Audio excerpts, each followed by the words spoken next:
Jordan Grace, and you're listening to the Social Suplex Podcast Network. BWB, this is One Nation Radio. You better get it right. Rich Latta, James Boyd came to give them life. The Blackest Wrestling Podcast has come to kick all ass and drop it 6 feet if they kicking trash. Word, let me welcome y'all to something different. And if you dig it, man, you should let some friends listen. We be getting it in, this on the regular dude. Ravish and flow, but this shit rude. See, James don't rap, so I had to break it down. The whole network, man, we coming for the crown. Raps in the columns, I keep them both covered. Making the beats too, so the listeners can bump it. Hit us with the rating, yeah, I'm saying it's a 5. Before you hit it, talk, bob your head side to side. It's One Nation Radio, and this is the beginning. It's Rich, and I'm here with James. It's time to listen to One Nation. You got to unleash the power of the pyramid. This is Mike Sempervive from WrestlingObserver.com. Check me out on Wrestling Observer Live every day. And also check out your boys, Rich and James, on One Nation Radio. This is Kenny Omega. We're listening to One Nation Radio. Check it out, guys. These guys know what's up. Big Kenny Omega fans, and that's all that counts to me. Goodbye and good night.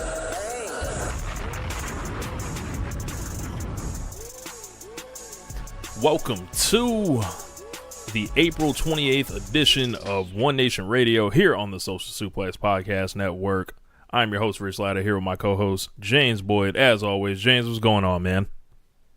Not too much. Just got done watching Avengers Endgame for the second time. That's all I'll say. I don't want y'all to just punch on your on your screen or whatever else trying to say no spoilers. I'm not gonna do that to y'all.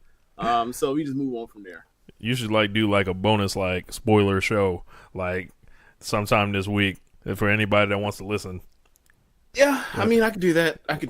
Link up. Yeah, I just talk about your little movie. My little movie. Okay. I think the only thing the only rule would be no Caleb. Oh man. Yeah, we boxing him out. Oh man. we bullying him like how Bailey and Becky are apparently bullying Alexa right now. So yeah, we on that. Yeah, we're being mean girls. Yeah. You can't sit with us. Yeah, that's a whole thing. I'm sure that goes way deeper than rap. As far as the horsewomen and Alexa and that. I can't wait till they start writing books between all them. I know Charlotte already came out with her book with Rick. No, I don't mean that one. I mean when they're 40, when they ain't got much to hold back no more, when they don't have to worry about working with this person again. I cannot wait until Sasha tells us what it is, or Alexa tells us what it is that they hate about each other. Oh, you mean when they go on Straight Shoot or whatever else? Or yes. Not Straight Shoot, but what's the shit? When they go on any of these shoot videos. Yeah, when they're in the hotel with Buddy with the generic blinds, and then they got the RF video joint in the back, and it's it's nah, man. Let me tell you why such and such wasn't shit, and then they pull out that Jericho list, essentially. And I've been saving up. I've been waiting. I can tell you this right now.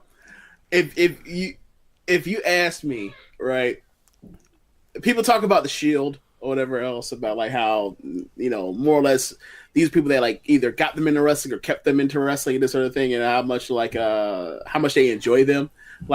I don't really have that feeling for the Shield. I appreciated them as a group more than I do as individuals now, but I kind of have that for the Horsewomen, as you know. So if they ever do one of those things where they go to WrestleCon and they're going to just do a panel where it's just those four there, I'm there. How much is it? Okay, I got you. Look, yeah, I got you. Don't matter. Yeah, I'd be like, hey, Becky, Charlotte, Sasha, Bailey, tell me about Alexa, and just be like this, yes. Looking at me I can't wait for you all four of y'all to unload on this woman. I can't wait. Look, they don't even got to say nothing. I just want to see their faces. It'll tell us the whole story. I want to know the story. Yeah, I'll take the story too, but I want the face. Because between Sasha and Alexa online over the years, and then now this is clearly something's up. I can't believe we're leading off our show with this Like, oh yeah, with a bullshit innuendo. Yes. Is that kind of weak? Oh my God! As you guys can tell, there's really not too much on the docket. We did have some, like if you want to hear folks talk about the WWE Financials, I recommend WrestleNomics Radio, Voice of Wrestling. They pretty much went into a big deep dive. I just took a couple things away from it, like these numbers aren't pointing up. Like as far as like their metrics, the only metric that is really showing that they're doing well in, and I don't know if it's necessarily even a metric. It's like, okay, we know twice a year there's going to be $50 million mysteriously pop up in a section that they don't want to talk about, and then the TV money that's coming. Yeah. The WWE Network's not growing. Common sense will lead you to believe that the network is not growing. For some reason, like, I don't want to get into people have a back and forth about whether or not that's true or not, but ultimately they're not reporting it. Well, they're hiding it. And yeah, there's no reason to not report it other than their growth is completely as stunted, or they have in fact lost not following subscriptions. Yeah. And I believe they lost money on house shows. Vince McMahon gave this ridiculous excuse of a couple injuries and he said 15 people in all, and I'm like, there's no way that 15 people were out, because I looked at that list that they put out, and Becky Lynch was on that. Becky Lynch was not legitimately injured at all. That was y'all doing. That was taking her off them shows. So wait, was that for quarter one? Was that for quarter one or quarter? Was that report for quarter one or quarter four? Quarter one. Y'all gave her a fake injury and decided, we're not going to have you wrestle. And better yet, I believe Sasha was a number 2 person on that list, right? Yeah. Like, do they book her like she's a top star that's supposed to draw people in? Exactly. Like, you got Roman Reigns and like everybody. 15. First off, there aren't 15 draws in WWE. Get the fuck out of here. There aren't. Yep. There never were. There never were 15 individual draws in WWE. Like, if you want to say, like, yeah, like more mid-carders add to wanting to go see the circus, sure. But don't shoot me on that. Like, what you have is Roman Reigns, and after that, you have nobody else really to speak of. Yeah, I'm guessing Baron Corbin versus Braun Strowman in those main events was not it. And, just looking at, like, all these, like, metrics, there's just, like, little things that show, like, a very, like, stagnant or, like, coasting company. And they've got a couple things saving them, and it all comes down to, like, TV and stuff that doesn't make you feel good, like Saudi Arabia. Yep. I didn't know if you had a chance to kind of look over some of this stuff or not. But. Oh, yeah, I looked over a few things and heard a few things. Like their merch is down, their attendance is down. Even when you adjust, like especially once you adjust for the fact that like last year's Royal Rumble was in a regular size stadium. Like once you just basically go show per show, like they're down. Like their rating is down, like more than even it was even before. Like it's like year to year, like it's really. Yeah, it's. I don't want to say dire because like they're still going to be making hand over fist with right. when it comes to like later in the year, right? But like, I mean, the decision to go to Saudi Arabia has some long-lasting effects that were bigger than they probably suspected it would have been, and bigger than even we did after they continued on with it. We thought that they lost something like 10,000-ish subscriptions or whatever else, and now it's turned into like the subscriptions are down, and the viewership is like cratered. And the only thing else you can point to besides Saudi Arabia is like Roman. But Roman wasn't. But then he came back, and then and it's still and it's somehow like while Roman's back, he's still somehow gotten worse. Now I would say that has to do with the fact that they put him like shit so far since he's been back. But whose fault is that? Yeah, very interesting to see. Like, and if this is a reflection of them beating everyone, like they gave the WrestleMania finishes that everyone wanted, right? Becky wins, yeah. Kofi wins, Seth wins, right? And it seems like, aside from Kofi, and are they really presenting Kofi as like the big star? I would argue no right now. But even with the angle they shot on Tuesday, how long did that take to happen though? Like 2 weeks. I keep forgetting when WrestleMania was. Like it's like 2 weeks ago. I mean, I'm sorry, no, not 2 weeks ago, but like, okay, it was April 7th was WrestleMania. So it's 3 April weeks. 28th. Yeah, so it's 3 weeks. So it's or this is about to be three episodes since. Like you look at that night after WrestleMania, they did that fuck job with putting the bar in there with Kofi and Seth, and you've had like 6 shows between Raw and SmackDown where, you know, it's taken a while to get these people going into their next programs. They've had a couple lame duck shows. But you know why though, right? What's up? When's the next pay-per-view? May 19th? How many weeks ago? So that is 3 weeks from now? Yeah. Roughly? WWE, like they it's like they refuse to, like, you know how many cool things they could have done in those down weeks, like that they could have just like experimented and gave like kind of great shows that like really led to nothing. They could have just had like big matches and just didn't do them and decided, all right, all our pay-per-view build is going to start 4 weeks out, and they've got Money in the Bank qualifiers to get through. They've got all this stuff to get through, but that they decided not to do, and they threw out largely vanilla shows. Yeah, I mean, you look at WrestleMania, right? Like from Royal Rumble to WrestleMania, they had 10 weeks. They did not start the WrestleMania build until 4 weeks out, 3 to 4 weeks out. Yeah. So I mean, like, don't get me wrong. Like, they had some things there, but like you literally did not know over half that card was set until what, the go home show or maybe the week before then. Like that is like that is not necessarily the best idea in the world. Like, and I don't think people were thrilled about, you know, Becky having to face Lacey Evans, and then you look at around the women's division, it's like, how many real main event acts are there in the women's division? Not many. And Becky has to like wrestle all these people, and it's like, it's not gonna, like, and they can't wrestle each other forever, even though WWE seems to be determined to think they can. Dude, but it's so funny. Okay, so they wrestle each other all fucking fall, right? All fucking fall. Then after Survivor Series, they wrestle each other at the December pay-per-view, right? Or that whole program led to those two in Asuka at TLC. Then they have a break, seemingly a break. Then they face each other. Then the last two people in the Rumble are Charlotte and Becky again. Then was it Fastlane? Fastlane. Then at Fastlane they wrestle. Then at WrestleMania they wrestle. Now at fucking Money in the Bank they're going to wrestle again. They've been wrestling each other for 8 fucking months. Like, I understand, like, it's still probably the hottest thing or one of the hottest things they still have going. But, like, people have wanted to move on from Becky and Charlotte since motherfucking Evolution. Like, that was the end. Move on. We were supposed to get Ronda versus Becky, but we couldn't because Becky got her nose broken.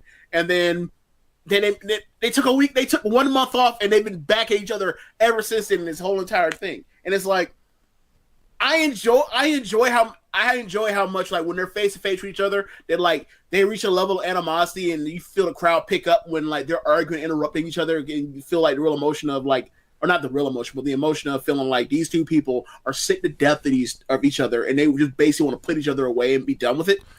But that doesn't mean that we haven't been, like, you know, kind of exhausted by the fact that, like, they've been wrestling each other over and over and over and over and over and over and over. And it's like they gotta up the ante at this point. Like, them coming out there in a regular rules match does nothing for me at this point. This could be a Hell in a Cell match. This could be an I Quit match. This could be like, and I know they already had the last man standing match, like at Evolution or whatever.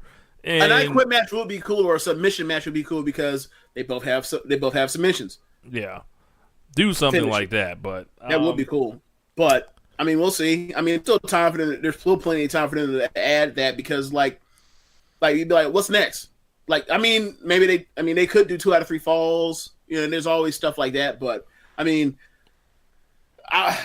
And just looking all around the champions, like, you know, like AJ Styles and Seth Rollins, that's a good program. Like, that's a good match that we all want to see. But, like, is that really, like, gonna move business? I don't know. And then Kofi Kingston and Kevin Owens, I don't know if that's gonna make everything just start, like, pointing upwards. And well, Do you think they need to just kind of like stick with what's getting reactions right now, or take like drastic measures? Like, because if you pull the plug too early on this, maybe you don't know exactly what you have right now. Yeah.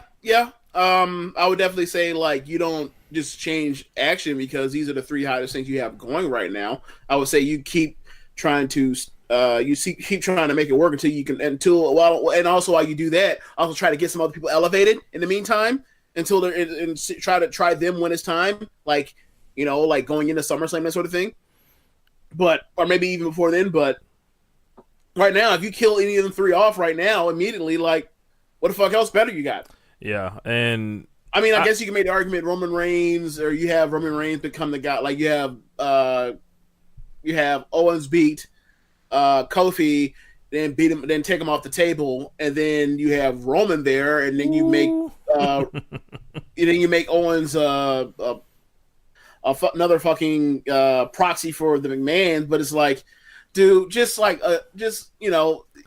Shane and Owens just were like this, just like 18 months ago. Don't even remember that, James. Just I guess it's not. It's bad for you to remember such things, but I guess so. Yeah, like I don't really want to get into banging on any of the three champions for the ratings, seeing as how they just let Brock Lesnar essentially have a Hollywood Hulk Hogan reign with him never being around, and we never had any champion at all. So I don't understand how having the belt on like someone like Seth, right, is worse than having the belt on a motherfucker that's never there to even be seen. So and another thing about it is like, if you want, like, I don't know how you can blame Seth for the ratings when you know good and damn well the reason why Raw's third hours keep dropping is because you keep putting Baron Corbin in the fucking main event. That's another whole nother story. So like I can't tie. I mean, I guess you could throw some blame his way because he's a champion that's happening on his watch and he should be able to overcome the shits. But no, I mean, I'm trying to be fair. It's like maybe there is some to blame, but like dang, for me, Seth ain't number one for that. Yeah, no, I wouldn't put it on Seth. Now, as far as SmackDown is like, I thought the big dog was the person that made that. I thought he was the one that And I'm not blaming himself for this. Like, I blame the booking in the bad roster positioning for all this stuff. Like, all this lays at the feet of Vince McMahon and his bad decision making for storylines over the past 6 or really, let's say 2 years, 3 years. Yeah, they've gone to just free fall in a couple areas, but we're gonna get to some of the questions that you guys sent in. For us, we're going to start over on Twitter, and then we'll work our way to the Facebook question. So, coming from, let's get the username, at Smokebreak Podcast, said, now that Roman is on SmackDown, how long before he gets booked into the title picture? Appreciate you sending the question in. I would say you hold it off until after like the Kofi thing has run its course, and then after whoever vanquishes Kofi and becomes the heel champion, then you make the babyface challenger, the new babyface challenger, Roman. Like you cannot have Roman basically step over Kofi like that. You can't. It'll be the fucking disaster. It'll be bad either way because people will see through whatever. Right, but it would be worse. Is my point. So if it's me, and I know, well, yeah, you can't really do that because Survivor Series is their goofy all-star game, but in a normal booking scenario, I would get the belt on Roman around Survivor Series and let him go into WrestleMania as the defending champion. And the story is who's going to beat him. Like, that's what, I would do. So I would do that, but knowing them, I mean, they're just itching. Like they might do it the first night on Fox. Well, so what would it be, September, right? Yeah. Sounds about right. That makes sense. Put a title match on the first night. That'll work. Yeah. Or not work, but like I would hope they would do that. Put a title match on there and treat it as a pay-per-view. Like, remember how awesome the first Raw, the brand split was? Yeah. And then, like, everybody felt like there was hope. Like, give us hope. All you need to do is give us hope. And then, like, then don't fuck it up from there. Then they can say that their title change drew this rating, and say Roman Reigns is this big draw and all this. It would just go all into everything they want to say. So, oh man, you're being too cynical, man. I was literally taking it at face value. I was saying like, yeah, like on good faith that there is no good faith. This is WWE. I meant okay, fair enough. So, next question from @thejml_. What's up, man? He said, "How do y'all feel about WWE signing every notable black wrestler available? Do you think they're trying to maintain or gain black fans to position themselves in a positive light and hiring people of color compared to non-WWE promotions? Also, why haven't the mainstream wrestling media picked up on this?" I can kind of speak to the second part of that question, why the mainstream wrestling media hasn't picked up on this. I don't think anyone wants to come out there with that as a controversial statement. If you look at a lot of these wrestling sites, you're not seeing a lot of like you're not going to see a lot of people of color like on the Observer, for example. Look, cut the bullshit. The mainstream wrestling media, just like mainstream media, is white. Yeah, so point blank period, like their antenna or their recognition for that, because they default to color blindness as a way to like to play niceties or whatever else. So they don't even they just stay away from that sort of thing.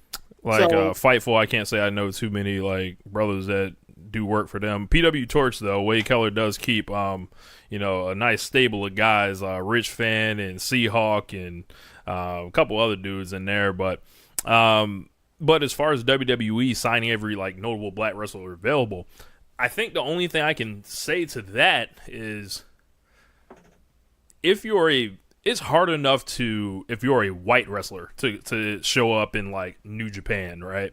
Or CMLL.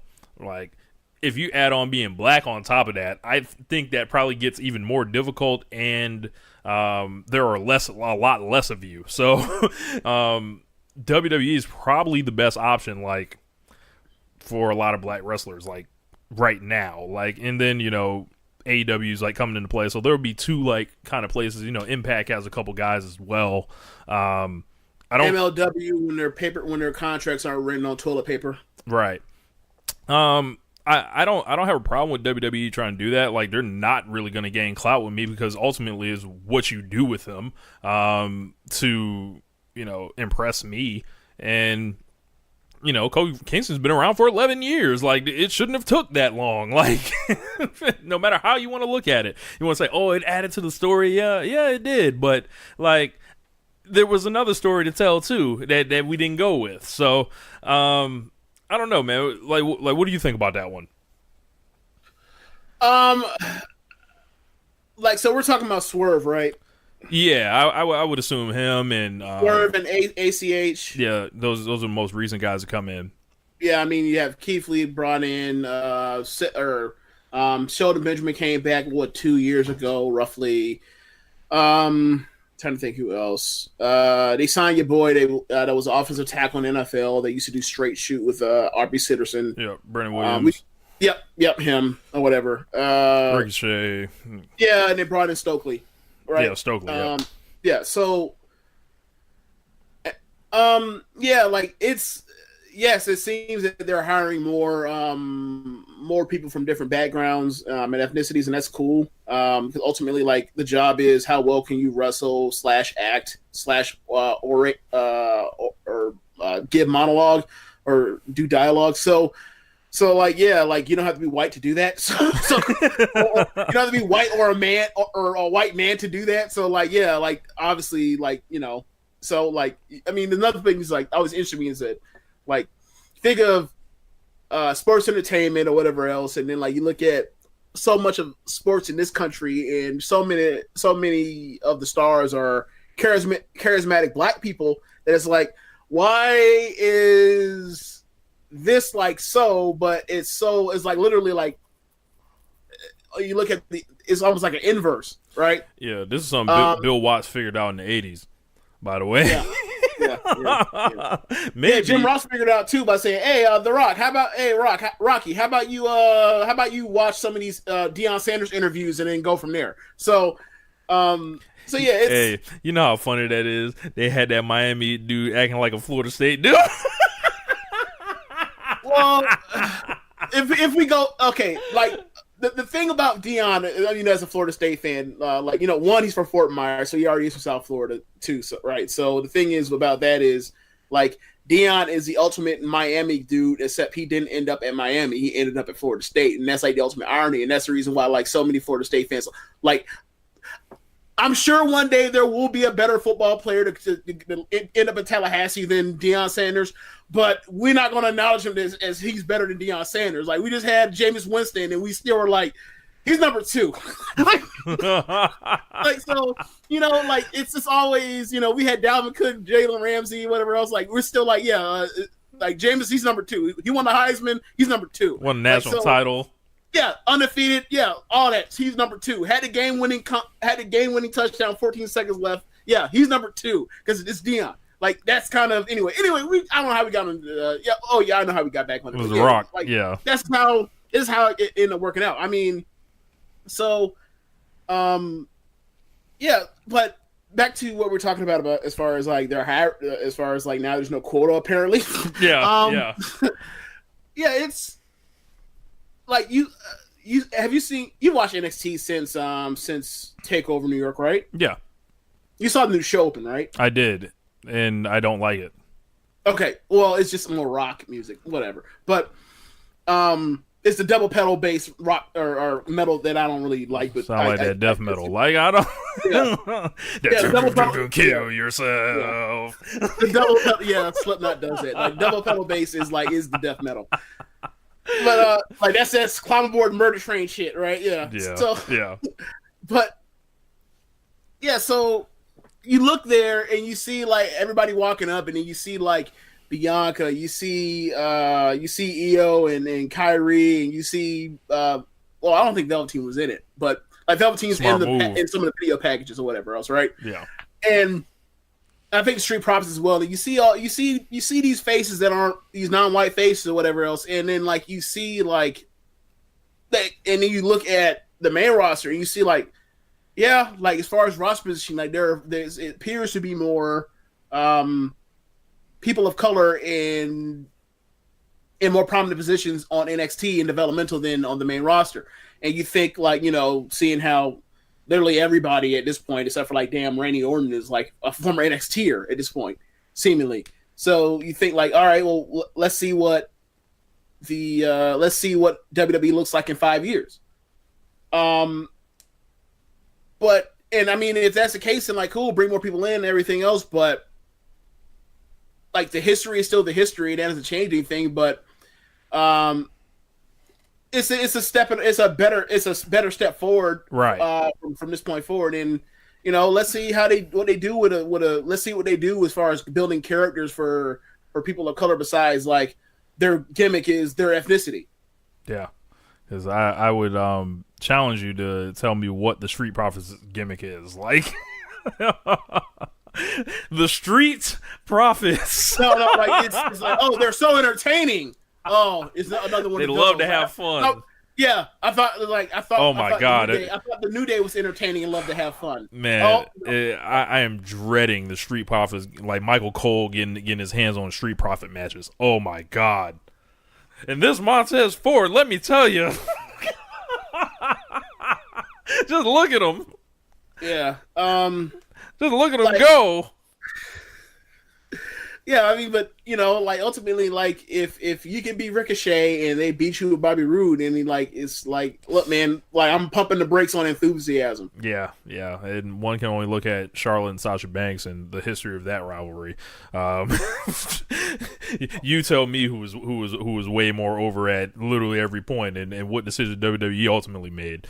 But anyway, on to our Facebook questions. So, question from Simon Cotton. What's up, Simon? So, what is the strongest and weakest divisions of each brand following the Superstar shakeup?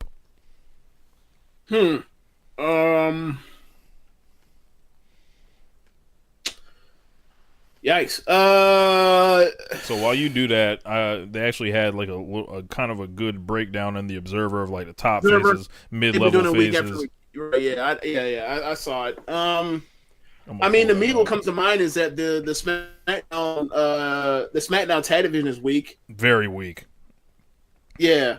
Another roster that's super weak is the Raw Women's division. Yep. Those are two that immediately come to mind.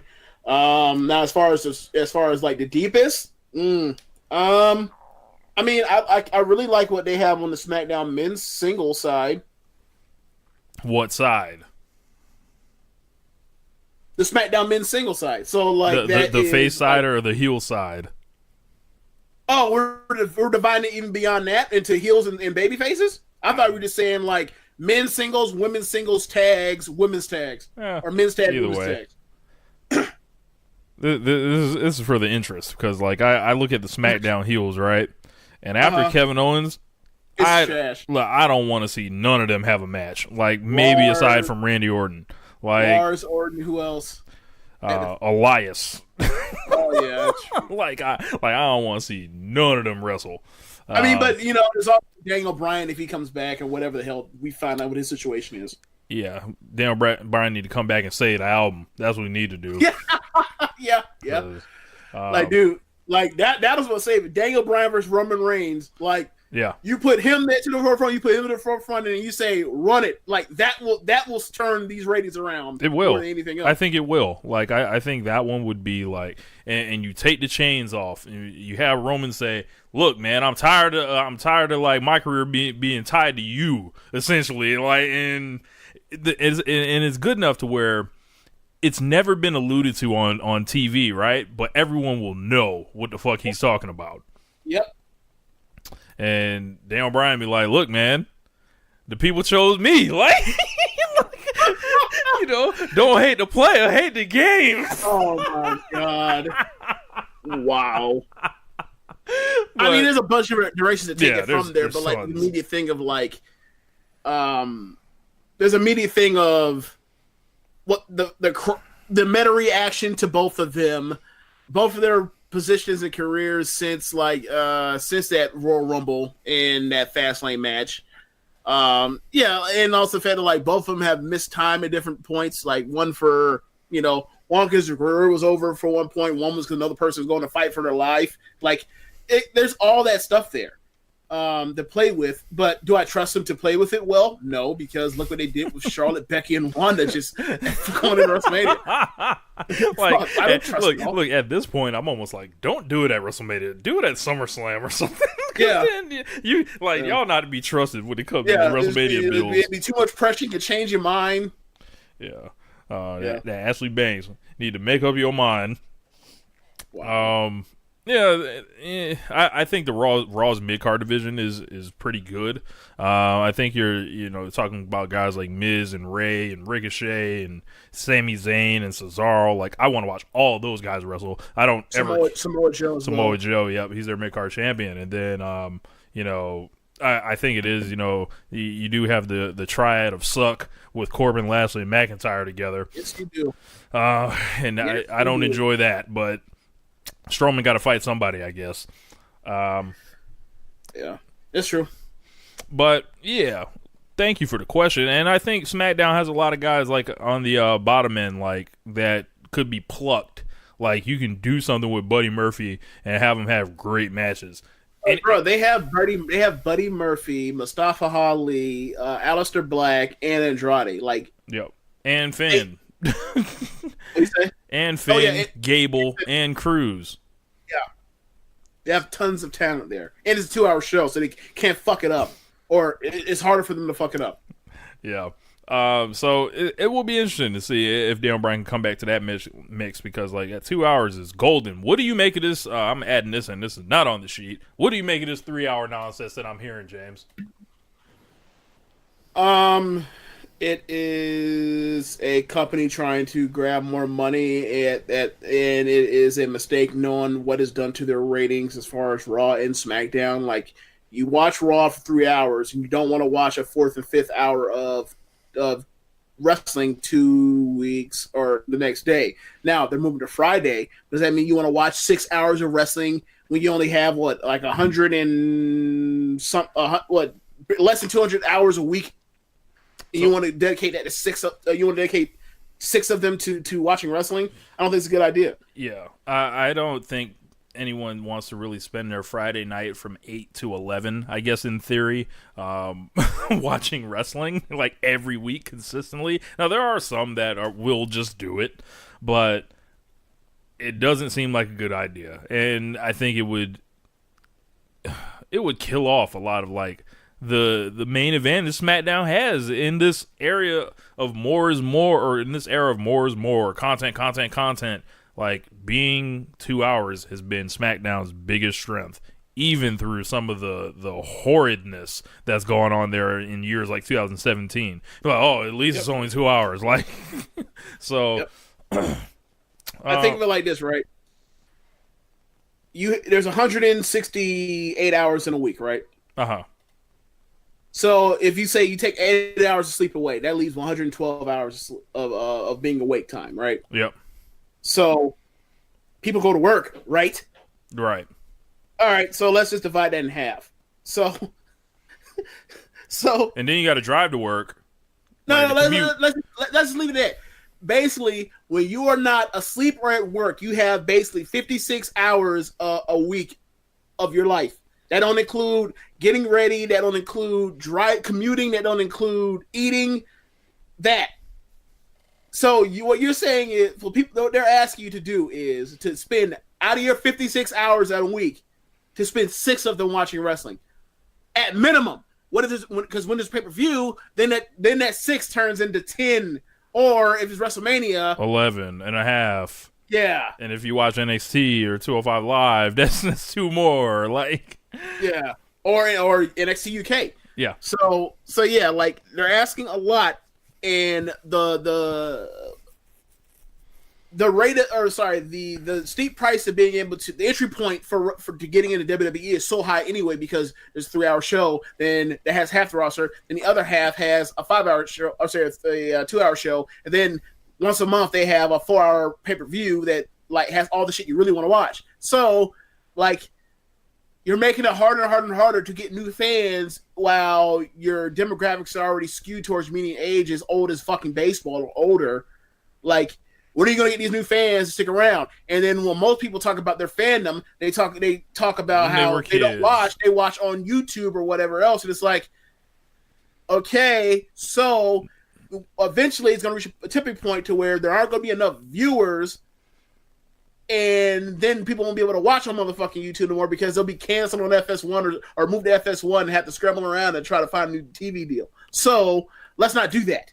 And also, them networks don't give a fuck about YouTube views. If you ever see someone on Twitter lying and being disingenuous, mute their ass. Don't even clog up your timeline with that nonsense. Like, yeah, like Fox doesn't care about WWE's YouTube viewership that comes from out of the United States. That those YouTube numbers are usually complete phonies anyway. Yeah, because they count seconds and click throughs and everything like that. Yeah, what does it count? Was he have to watch like 1 minute of a video to count? No one knows, James. No one knows. Before we used to know that it was like a certain number of seconds counts as a view. Like the YouTube algorithm, like no one knows what counts as a view. Like if someone can tell me what counts as a view, I'd love to. Like Monique, I'd like to see it. Okay. And then think about that one view compared to like there's no ad revenue. There's none of that. Like that's not a significant enough number that's being reported in WWE Financials. Like YouTube viewership, they're not going to report that. Yeah, like they get very little. They get, like, comparatively speaking, they get a infotest. No, I can't even say the word. They get a very small amount. Yes. So yeah, I was gonna say infinitesimal. I can't even say the word right now. I don't know. I'm done. Yeah, man. Question from Howard Schilling. He says, "What is the most likely outcome of the AJ Seth match at Money in the Bank?" I have an idea. As far as it being a clean finish between both participants in the match as opposed to a cash in, that's up to you. Okay, so I would have Seth beat AJ. Same here. I would have Seth Rollins win 1, 2, 3, and then AJ turns heel after and says, "Fuck this." Huh. Okay, I can see that. I would say that I would think that Seth would need to beat AJ more than AJ needs to beat Seth, seeing that AJ is probably still the number 2 guy in the company. So, yeah, that's kind of where I am on that. Yeah, like they didn't have Seth Rollins beat Brock Lesnar last month for him to come off the belt immediately. Like, yeah, that'd be fucking moronic. Yeah, and you know, AJ Styles has been champion like for a long time and all that. And yeah, so him not being the Universal Champion is not going to kill anybody. So, yeah, I don't really see a whole cash-in thing coming from there until we got the participants locked in. I don't really know where to drag it. There were some graphics going around. There were local ads. We'll see if those hold up. But, yeah, Simon has another question. And while we ask this question, let me pull this card up. It says, overall thoughts on the AEW Double or Nothing card. Is it better or worse than All In? Ooh, my initial thought was it wasn't as good, but I mean, maybe if we run through this again, we can kind of come to a conclusion on that one. Yeah, I am pulling them both up now. I think both of the shows like have their own charm, like because like All In was like this kind of once in a lifetime. We didn't know if we were ever going to see nothing like this, and then AEW is like the dawn of a new day, essentially. Like so, I've got both cards pulled up here, and going through what's announced for Double or Nothing. We've got Hangman Page against Pac, which is Neville being a great ad. So instead of Hangman Page versus Joey Janela, we have Hangman Page versus Pac. I think that I'll take that. We've got SCU against Shima and some of his guys. I'm gonna keep it a buck. OWE? Yes, the OWE guys. Okay. I'm gonna keep it a buck. I may lose some credibility in these streets, but I've never seen Shima wrestle. But I'm looking forward to seeing what he is, and everyone says he's this pioneer of pretty much the style that's popular today. So I'm definitely looking forward to that, and I like SCU a lot. Those guys are over. Omega versus Jericho. You can take that as Omega versus Pentagon. So we've seen both of those matches before, and they're both great. So that's like a push for me. Do we know? There's a stipulation on that match? Like, is Jericho gonna be allowed to brawl because like Jericho is kind of like this is a singles match in the world outside of like Ishii now. So the last Omega interview I heard, it was like he was clowning Jericho. He was saying like, Chris, what are you gonna do now that you can't cheat and you can't use weapons to assault me? This is a wrestling match, like and stuff like that. So this is gonna be a singles match. Okay, I mean, the first match was they beat the piss out of each other, and now you're gonna have a wrestling match. That sounds like de-escalation to me. But whatever, we'll figure it out.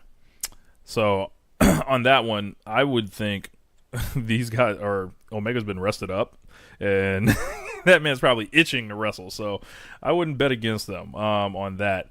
So looking at the next match, we got Dr. Britt Baker versus Nyla Rose versus Kylie Ray, and the women's match was Tessa Blanchard, Britt Baker, Chelsea Green, and Madison Rayne. This could be close. The All In show had Tessa on it, which I'm a huge fan of Tessa Blanchard. Yep.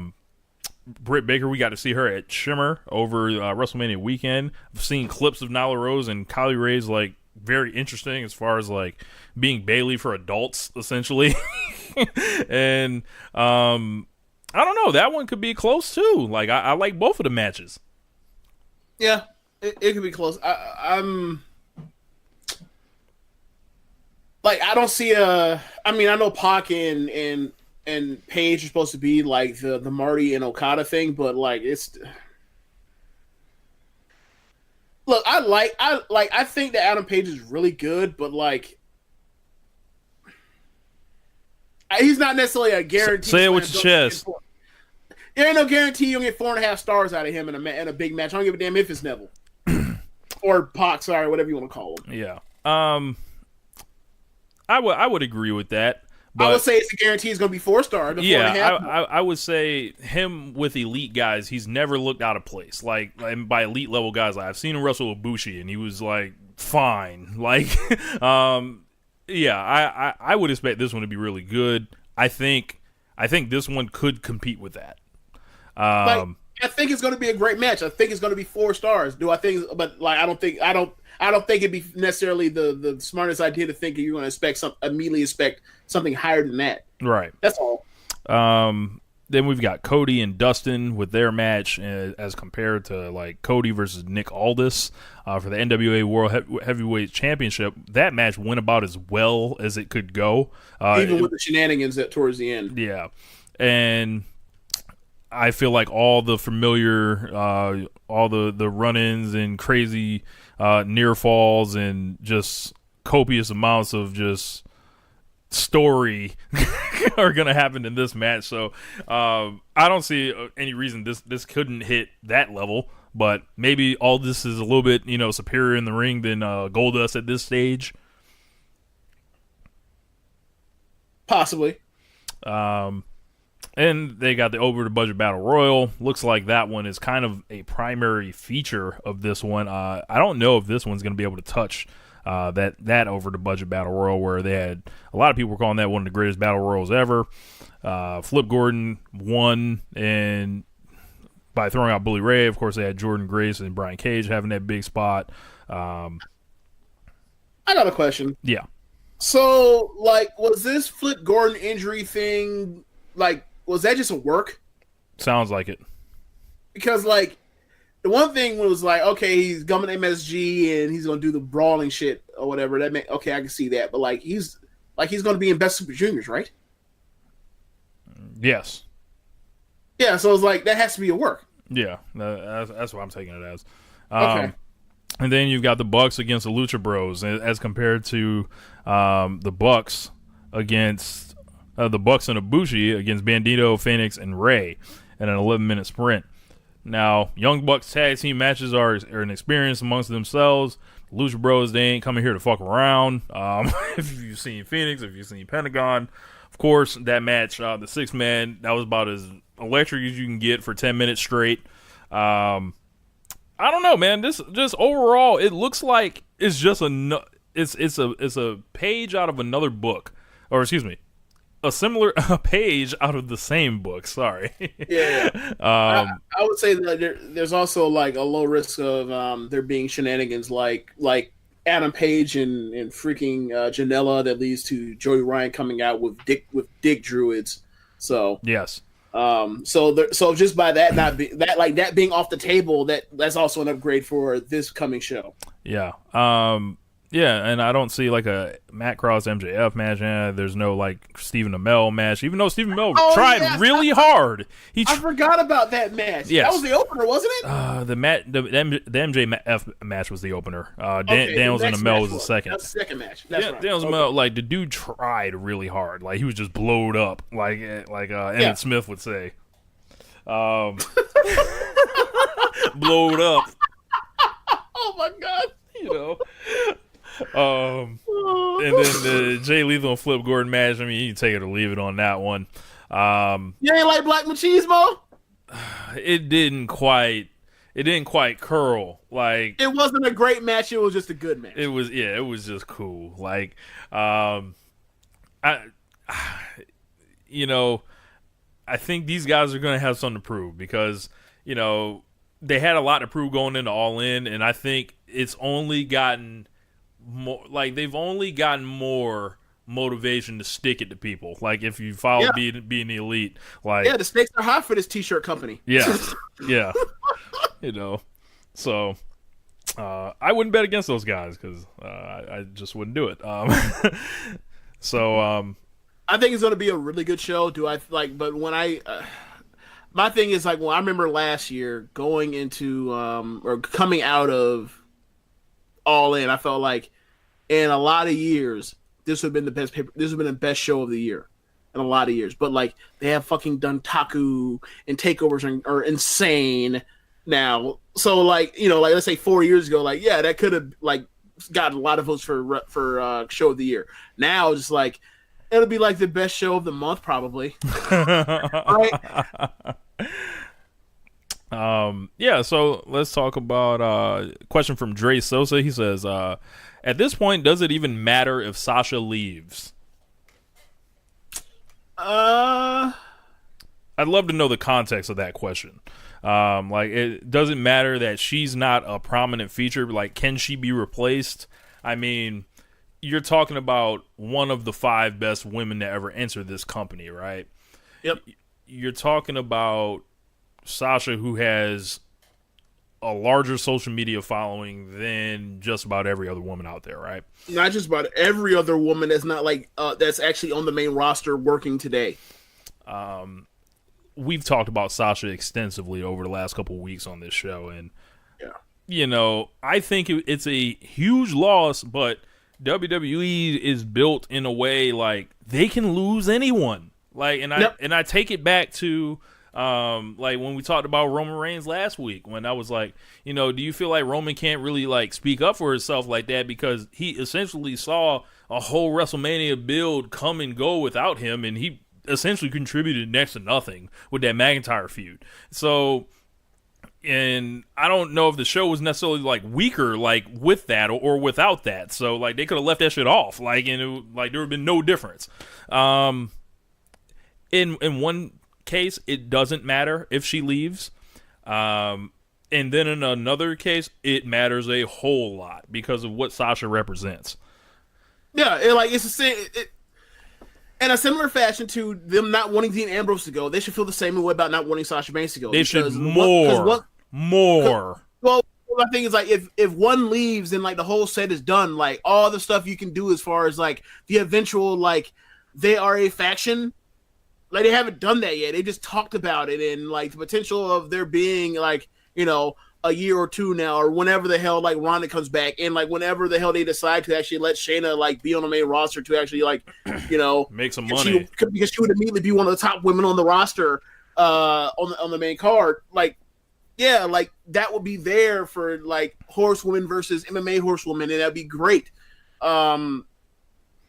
So like, yeah, just as far as like for a legacy and being able to sell shit down the line, like them always being together would be great. The same way you always want the Shield to be together. But in some cases, like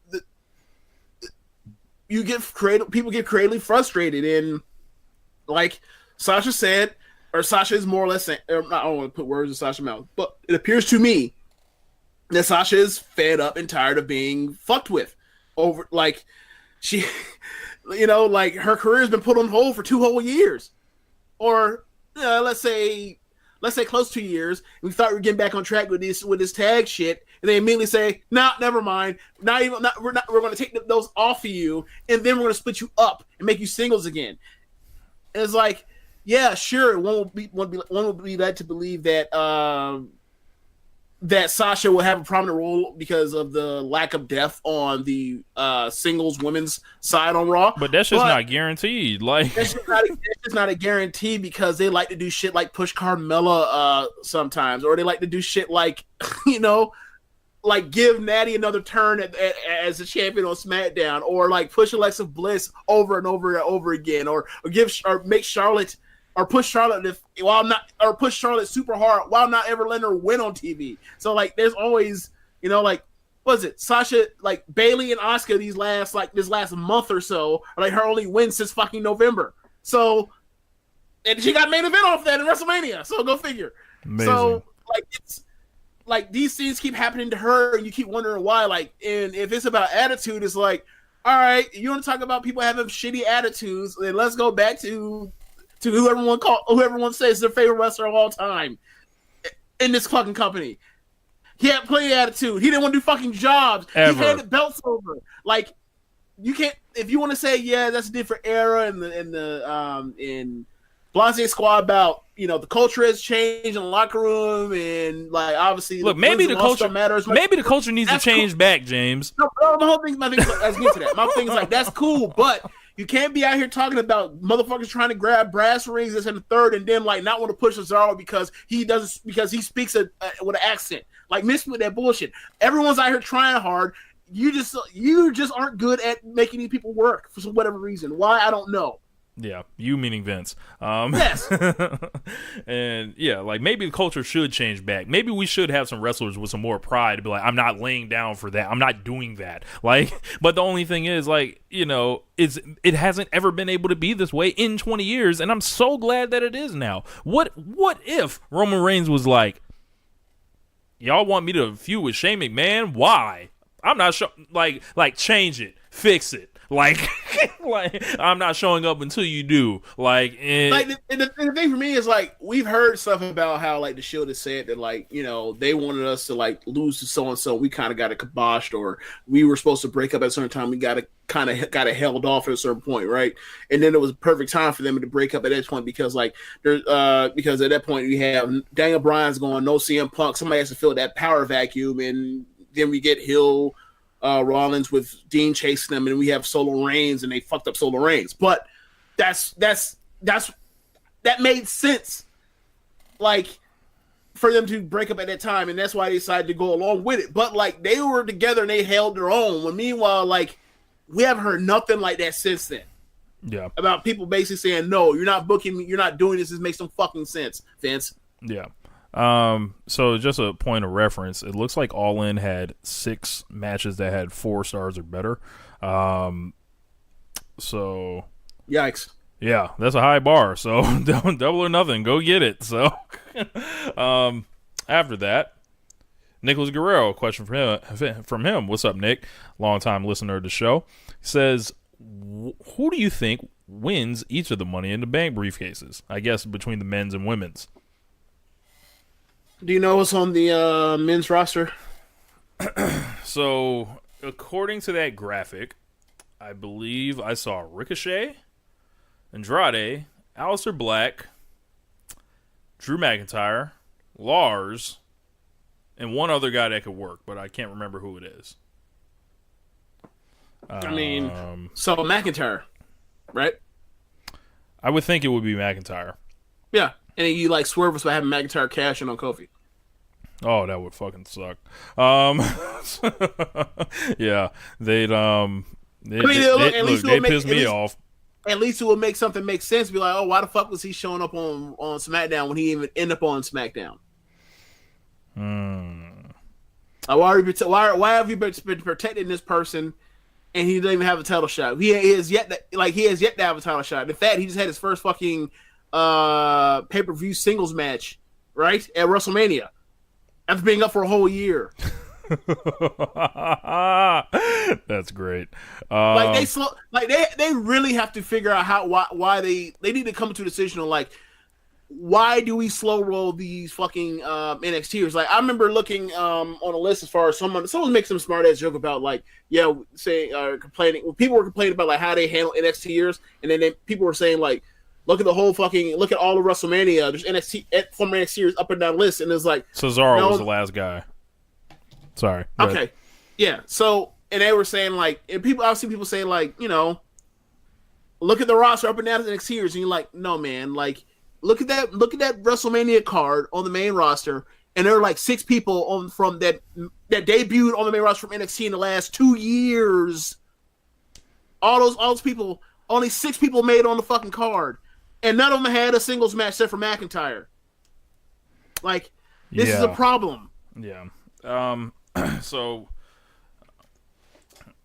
if not McIntyre, I guess the guy that I would peg, I'm not going to say Ricochet. Also, Ray's in the match, I believe, from that advertisement. Well, you know Ray ain't winning. Ray don't win shit. You don't let Ray win a damn thing. Look, you know they don't let Andrade win, but fuck it. I love Andrade as the Money in the Bank holder. That'd be awesome. It would be incredible. Like, had that man talking about the pesos in the bank and, you know, all that. Oh, he'd be, you mean like how they used to do with Del Rio? You said, be like, Senor Dinero in El Banco? Yes, Senor Dinero El Banco, correct. No, Senor Dinero in the El Banco. Yeah. Run that back. I remember that shit. I remember, like, yo, Ricardo said, what? Bro, you remember the Ricardo Rodriguez translation website? No. So that was a thing that was going on back then. Like, there were people that would translate what he said. That's how we found out about, like Like Fruity Pebble of John Cena. Correct. Okay. Like that made me like look up what else the fuck he was saying. Fruity Pebble to John Cena, and yeah. So for the women's match on the advertisement, we had Tamina, Sasha. I'm sorry. Stop right the fuck there. Did you say Tamina? I believe that is Tamina, all the way on the graphic to the left. So she's there just to catch. Right. And she was actually in one of the Money in the Bank ladder matches. I think she's actually been in both of them, if I'm not mistaken. But she was in last year's one? Maybe. I know she was in the first one. Yeah, she was in the first one, and then, like, I think also, because that was all SmackDown. Yeah. So, like, that's when they were doing do you remember that promo? Do you remember that promo? Which one? Charlotte says, "Shut up, so-and-so, or I'm going to make you look like Ellsworth." And then Tamina says, "Shut up, Charlotte, or I'm going to make you look like Ellsworth." See, I'd rather Tamina just stand there dominantly, and be dominant. And then, like, the whole crowd was like, "Wait, you just said exactly what Charlotte just said." And then, like, all of them all the women that were in the ring were also like, "She fucked up her line," or either Charlotte fucked up her line, or it took Tamina's line, or Tamina said the line and like she got hers. Like somebody fucked up, but either way, Tamina looks terrible right now. See, I put that shit out to memory. Then we got. I remember that one. Then we've got that was before the reviews. I remember that one. That's how bad it was. Like that was the absolute zero for professional wrestling. Then we got the Cane of Women, Natalia, in there. God.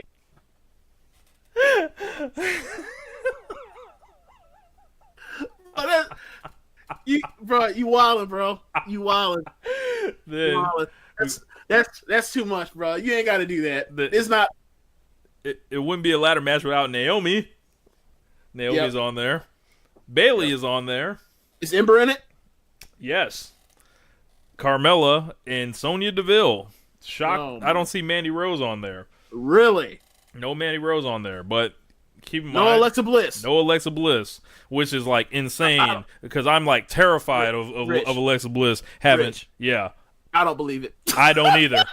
I don't either. Alexa Bliss to come out here and steal and announce her damn self at the end and steal while everybody else is bumping around. She does nothing and then come in. It sounds like they'll have that match and she'll just run out from the back and go get it and be like, y'all didn't look like no one has ever like challenged the rule of someone else not in the match grabbing it and then running away with it. That sounds like something they do for everyone to be furious. Yeah. They love fucking with us at women's Money in the Bank matches too. Yeah. Like, they're well. I have no winner. Like looking at this graphic, I have no winner. Like I can't predict Money in the Bank for any of them. I mean, if Sasha was still around, I'd probably say Sasha, but therein lies the problem. Yeah, I agree. And another part about like why I would like Sasha with this is like Sasha comes back, wins it. And then like all the FDS can say, "See, it was all a work. Y'all don't know what y'all talking about." Like meanwhile, like, well, so what about Sasha talking about? She wants magic on Instagram and Twitter. That was all a work. That was just working over the dirt sheets and the marks and smarks and all this shit. Is like, okay, all right. I kind of want that because like everybody gets to win. Everybody's furious about how they fucked over Bayley and Sasha. Like Sasha gets something. And then, like, the FDSers, they can get something to say that, like, see, you guys that, like, follow, like, common sense, like, see, sometimes you're wrong, too. Like, so it can be a nice one for everybody wins in this situation. You don't want everybody to win, Rich? God. Nah, bro, everybody don't get to win, especially the shitbirds. Next question from Zach Porter. He said, off WWE question, James, who do you got winning the Cinderella tournament? What first round match has your eye other than Konami Momo? Okay, so I'm pulling up the bracket now. You can go to the Stardom English feed. You scroll up and you can find the matchups. Like one of the first matchups is like Hannah versus I think it's Hannah versus Miyagi, right? Hannah. All right, I'm looking at it right now. So obviously the biggest match is Momo versus Konami. Second match is Nasuku versus Jungle. The number 2 in Jan is now on Audio Tai, and now they're about to face each other in the first round. Kagetsu versus Tam Nakano. That could be good. Yeah, Hana Kimura versus Miyagi. Miyagi is good. Arisa Hoshiki versus Saki Kashima. I would have liked that to be they had swapped Saki and Tam, because like there's a weird thing going on in Stars where like Tam is super jealous of Arisa. I don't know why, but like it's interesting. Then you have Hazuki versus Bea Presley. That probably is my pick. Natsu Samiri versus Starlight. I'm sorry, Starlight. You got to be stuck with this fucking female Yano shit. And then Azumi versus Rebel Kale, which is going to be hilarious because Rebel Kale is like 6 feet tall and Azumi is a short 16-year-old. Wow. Yeah, so for me, it's probably I'd probably go with Hana versus Miyagi, probably. Another question that's not on the thing. So I was catching a couple of these on Twitter. The produce shows that are happening this week. Which show looks the best? Because amongst all the factions shows? Yes. Well, for one, I want to see this. I think Stars had the show where like everybody is in everybody's other gimmick and they're portraying that wrestler. Yes, Costume Change Battle Royal. Yeah, Costume Change Battle Royal. So like last year, for example, I told you that Mayu is dressed up as Kagetsu, and then like Starlight and Azumi dressed up as each other. But the thing is, like, because Starlight has that wears the mask, like she didn't, like they were both wearing the mask while one was like, it was funny. Trying to think who else. I want to see Kagetsu and Hana Kimura switch. Oh my god! Like, wait. So what you're saying is you want? So which one do you want? Or do you want both of them? Or do you want really? You want just swap? Oh my god! Okay, all right. I was looking at the Odeyo Tai show and found it pretty. Actually, hold on, not the Odeyo Tai. The Queen's Quest show, and that one looks like it's for real, for real. Oh yeah, because it has Tony Storm versus Momo.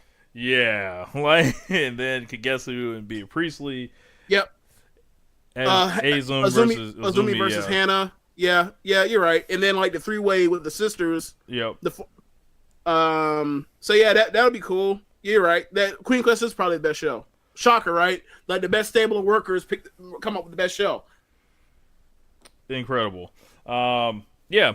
So let's take a look at the next question we have, which is... Oh, well, as far as who I think is going to win it, yeah, I think Hannah's going to win it.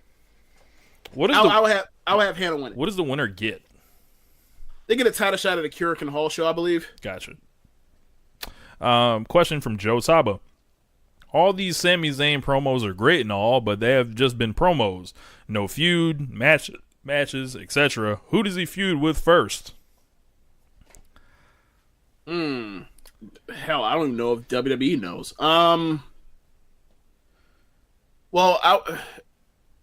Okay, so who's not in Money in the Bank? That's on Raw. So, can we get... I think we'd have to turn him babyface for it to happen, but I could go for Cesaro versus Sami Zayn. Like... we doing that again, huh? You know, we could we could try that and see how it works out. Well, they don't want to do that to Seth. They don't want to do that to Seth. Oh my god, what if it's Strowman? Just have him murder Sami Zayn again. I thought that Strowman was going to be like wrestling Joe. Ain't no guarantees.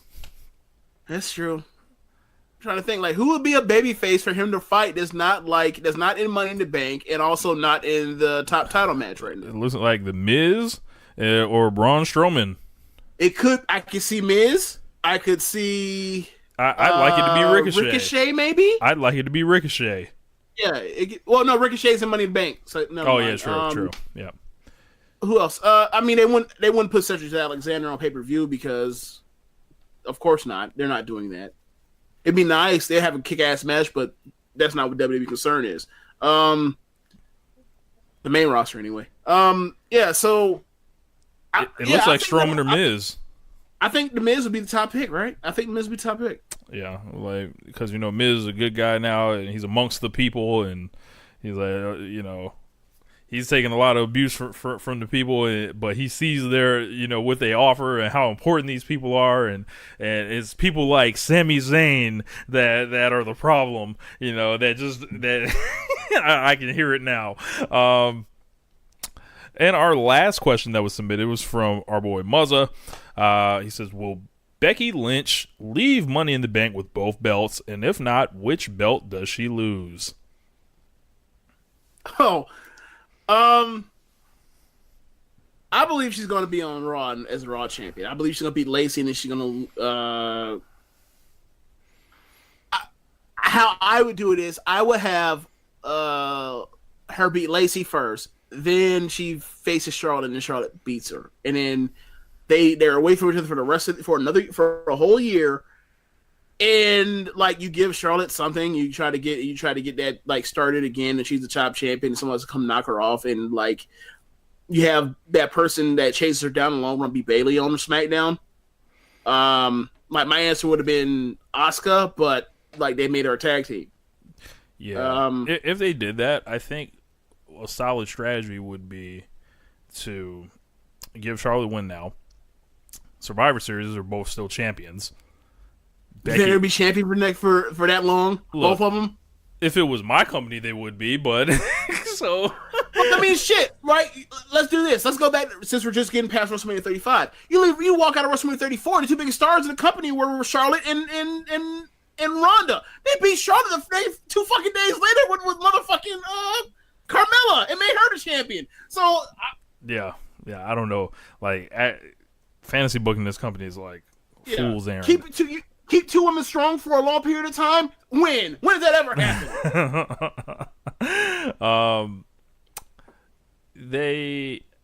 I would have Becky beat Charlotte at Survivor Series and then get them to WrestleMania after that. Figure it out. So wait, WrestleMania 36, Charlotte Becky? Yeah, I guess that's the working plan, right? Is it? That's what I read. Seriously? Yes. While they've been doing these matches on pay-per-view, they're about to have their second match in a row on pay-per-view. Or the third match in a row on pay-per-view. Because they're going to separate after this. But okay. Yeah. It's like, you know what that sounds like to me? That's like saying, oh yeah, like, we're going to do another, for WrestleMania or for Wrestle Kingdom. That'd be like saying, like, we're going to do Okada Tanahashi at Wrestle Kingdom and think that's going to draw like 40,000 people to the fucking Tokyo Dome. Yeah. No, it won't. You've exhausted. You are exhausting the feud. The feud is exhausted. I don't know if that's a good idea. Yeah, what they need is more women's main eventers, and just hot shot and Lacey Evans. I don't see it, but after that, let's see. Will she leave with both of them? I mean, she could, but I really think they're going to get SmackDown a championship. I can agree with James. I think she'll go over Lacey. I'm getting a lot of Drew McIntyre, Roman Reigns vibes from this Lacey Evans build. Pretty much just knocking Becky out every week and whatever. And like, she'll get to the match and then get beat. Yeah, like, I understand what they're doing. Like, they're trying to get sympathy for the baby faces, but, like, no one wants to see that someone, babyface, get their ass kicked over and over and over. Like, the thing is, like, back in the day, yeah, now it's just like, oh, come on, enough already. Like, you're telegraphing what the fuck's going to happen. Yeah. Like, this person's going to run roughshod. You think this is going to get them over. Then they're going to catch the L after whooping this person's ass over and over and over. And then you have two guys like, so we didn't have a back and forth match. We had this person just win. Great. That's funny. Like, learn the lesson you just had with McIntyre and Roman, and don't do that shit. Like, people want to see person X, person Y, bump heads back and forth. Like, as far as their equals, as far as their build, and then we can't wait to see who comes out, who kicks whose ass, because we can't tell. And then eventually someone wins. It's not that hard. It's really not. Like, that's the reason why Charlotte and Becky was so successful. Like, Charlotte was treated as the queen bee, and then Becky was out here beating on her, and then they were going back and forth over and over and over for weeks, and then eventually Becky beat her once, and then she beat her again. And but every single time, but there's never a single time in that whole entire feud where you think like, oh yeah, Charlotte or Becky just overwhelming the other one in the feud, like on the build towards these next matches. It never happened. I would say there were a couple points where Becky was just running up the score. Oh yeah, when they were trying super hard to get her to still get booed. Yeah, like at the beginning. Yeah, you're right. Absolutely. When they were trying to get her booed, they were getting her the most cheered. Right. Because everyone was like, dude, like this story is not, you told the story wrong. No. Like that is not a heel. That is a person that is like been trying their best and got fucked over by their best friend and is not taking it anymore. Crazy, man. But that was all the questions that we received. James, do you have anything else you want to jump into this week? No, not really. I don't have anything else. How long has the show gone already? 1:14. Wow. We really can like make anything happen, huh? this is nothing but the Lord's word. It is a Sunday, you know. Oh wow! I was getting a show today, so. But yeah, man, I did start a kind of a spin-off YouTube channel, like where I'm gonna be like making beats on the channel and pretty much doing a couple of things there. So make sure you guys check it out. You can type in, I believe it's just Rich Latta Music on YouTube, and you should be able to find it. Shoot me a subscriber. I currently have 0 subscribers right now, so. Y'all can help me out with that. Make sure you guys are visiting all of our sponsors. Definitely check out powerslam.tv. 4,000 hours of independent pro wrestling. Use your code Social Suplex and tell all your friends about the Social Suplex Podcast Network. We need your ratings and reviews.